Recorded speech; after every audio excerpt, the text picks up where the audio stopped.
नमस्कार, राजनीतिक खबरों के सबसे दिलचस्प ठिकाने में मैं रूपेश मिश्रा आप सभी का स्वागत करता हूं। दोस्तों, अब कोरोना की लहर सुनामी बन चुकी है। यानी हालात आलम ये है कि ना तो आप महफूज घर के भीतर हैं और ना ही आप महफूज अस्पतालों में हैं। दरअसल राजधानी जयपुर में ये आलम हो चला है कि फोर्टिस अस्पताल ने आज बाहर एक नोटिस चस्पा कर दिया और उन्होंने हाथ खड़े कर दिए। दरअसल फोर्टिस प्रशासन का कहना है कि अस्पताल के पास अब ऑक्सीजन बची ही नहीं है। 2-3 घंटों के ऑक्सीजन की किसी भी तरीके से व्यवस्था की गई है।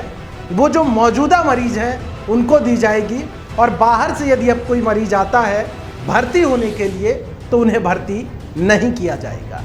दोस्तों, अंदाज़ा लगाइए कि हालात आलम किस प्रकार से हैं। राजधानी जयपुर के अंदर ज़्यादातर अस्पतालों में बिस्तर खाली नहीं है। यदि आपको ऑक्सीजन का सिलेंडर चाहिए तो आज की तारीख में ऑक्सीजन का सिलेंडर आपको मुहैया नहीं हो पाएगा। कई लोग 2-2, 3-3 दिन से परेशान हैं। उनके परिजनों की सांसें उखड़ रही हैं, तब भी ऑक्सीजन का सिलेंडर नहीं मिल पा रहा है। कई ऐसे भी लोग हैं जिन्होंने अपने परिजनों को खो दिया और वो स्वयं बीमार हैं। यानी कहा जा सकता है कि दरअसल व्यक्ति बीमार हो गया बीमार सिस्टम के कारण। अस्पतालों के अंदर जिस प्रकार से बदहाल व्यवस्थाएं हैं और इस आपातकाल के संकट के दौर में भी जिस प्रकार से प्राइवेट अस्पताल चांदी कूटने में व्यस्त है, वो सचमुच शर्मनाक है। जीवन रक्षक दवाओं की जो कालाबाजारी हो रही है, समझ नहीं आता कि सरकारें किस प्रकार से लगाम कसेंगी। क्या ऐसा नहीं हो सकता कि जैसे भ्रष्ट अधिकारियों को पकड़ने के लिए एसीबी जैसी टीमों का गठन किया गया, तो क्या जीवन रक्षक दवाइयों की कालाबाजारी करने के लिए क्या कोई सरकार ऐसे कदम नहीं उठा सकती? अंदाजा लगाइए, एक गरीब परिवार का व्यक्ति, चूंकि घर की जब किसी व्यक्ति की सांस उखड़ रही होती है, सरकारी अस्पताल में दाखिला नहीं मिलता तो किसी तरीके से प्राइवेट अस्पताल में दाखिला दिलवा देता है। तो प्राइवेट अस्पताल वाले जो होते हैं वो जीते जी ही मार देते हैं। दरअसल नौबत ये आ जाती है कि उस व्यक्ति को अपना घर, गहने सब कुछ बेचना पड़ता है। अब व्यक्ति क्या करे? यदि कोई अस्पताल में है, ऑक्सीजन उसके लगा हुआ है, आईसीयू में है, तो व्यक्ति मजबूर हो जाता है। अब यहाँ पर सवाल ये है कि क्या सरकारें कोई ऐसा सिस्टम नहीं बना सकती कि ऐसे वक्त में गरीबों को मुफ्त में व्यवस्था हो या फिर एक उचित दाम लगे इलाज के जिसका वो निर्वहन कर सके। दोस्तों, वैसे तो हालात ऐसे हैं कि ज़्यादातर लोगों को इलाज ही नहीं मिल पा रहा है, ऑक्सीजन नहीं मिल पा रही है, जीवन रक्षक दवाएं नहीं मिल पा रही हैं। और जिस प्रकार से हालात, ये तो राजधानी जयपुर के हैं, गाँव के हालात तो ऐसे हैं कि लोग अस्पताल तक भी नहीं पहुँच पा रहे हैं, उनकी जाँचें ही नहीं हो पा रही हैं और उनको जो एक मूलभूत जो दवाएं होती हैं वो तक नहीं मिल पा रही हैं। खैर, इन्हीं सब के बीच वैक्सीनेशन को लेके एक हैरान कर देने वाली और निराश कर देने वाली खबर है। यदि मैं राजधानी जयपुर की बात करूं तो राजधानी जयपुर में तकरीबन 80% जो वैक्सीनेशन सेंटर थे वो आज बंद रहे। कुल मिलाकर उंगलियों से गिने जा सकते हैं, तकरीबन 15 या 16 45 साल से ज़्यादा वालों का जो टीकाकरण होता है वो सेंटर खुले रहे और वहीं 18 वर्ष से वाले 7 या 8 सेंटर खुले रहे।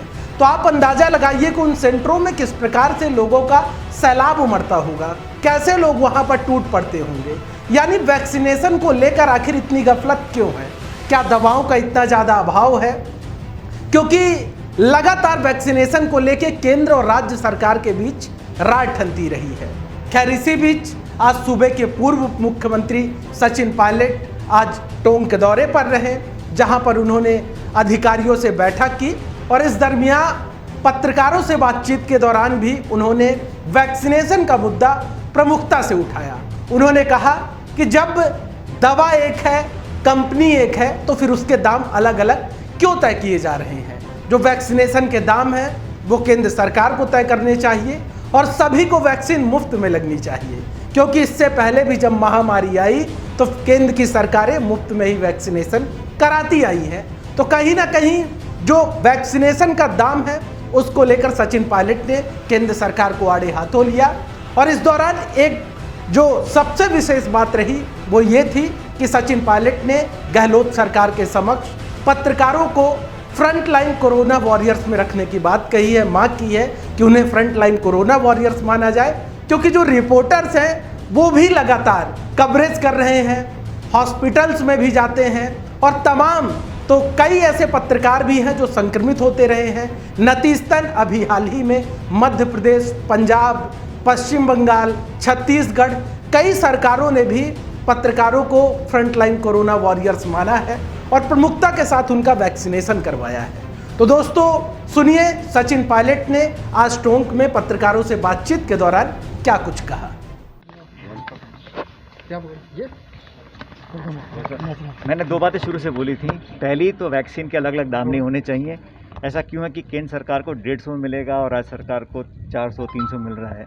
वही वैक्सीन है, वही कंपनी है, तो उसका एक दाम होना चाहिए और सामान्य रेट होना चाहिए जो भारत सरकार को तय करना चाहिए। दूसरा, सब लोगों को लगनी चाहिए। पहले 60 उम्र का मापदंड रखा था, फिर 45 का रखा और अब 18 का कर दिया, लेकिन वैक्सीन उपलब्ध नहीं है। तो प्राथमिकता के आधार पर मुझे लगता है कि लोगों को वैक्सीन लगनी चाहिए। और जो कोरोना की महामारी के बारे में लोग रिपोर्टिंग करते हैं, जो पत्रकार फील्ड में जाते हैं, मुझे लगता है उनको फ्रंटलाइन कैटेगरी में घोषित करना चाहिए ताकि उन सबको वैक्सीन लग सके। क्योंकि जो हेल्थ वर्कर्स हैं, डॉक्टर्स हैं, पुलिस स्टाफ है, पैरामिलिट्री फोर्सेस हैं, उसी प्रकार पत्रकार भी जो पूरा कवर करते हैं, वो मतलब मुझे लगता है कि एक बड़ा जोखिम भरा काम कर रहे हैं। तो उनको भी फ्रंट लाइन घोषित कर कर उनको वैक्सीन लगनी प्राथमिकता से लगानी चाहिए। तो सुना आपने, सचिन पायलट आज टोंक गए थे और वहाँ पे तमाम जो व्यवस्थाएं हैं उनका वो जायजा ले रहे थे कि किस प्रकार से लोगों को इलाज मिल रहा है और किस प्रकार से व्यवस्थाएं हैं।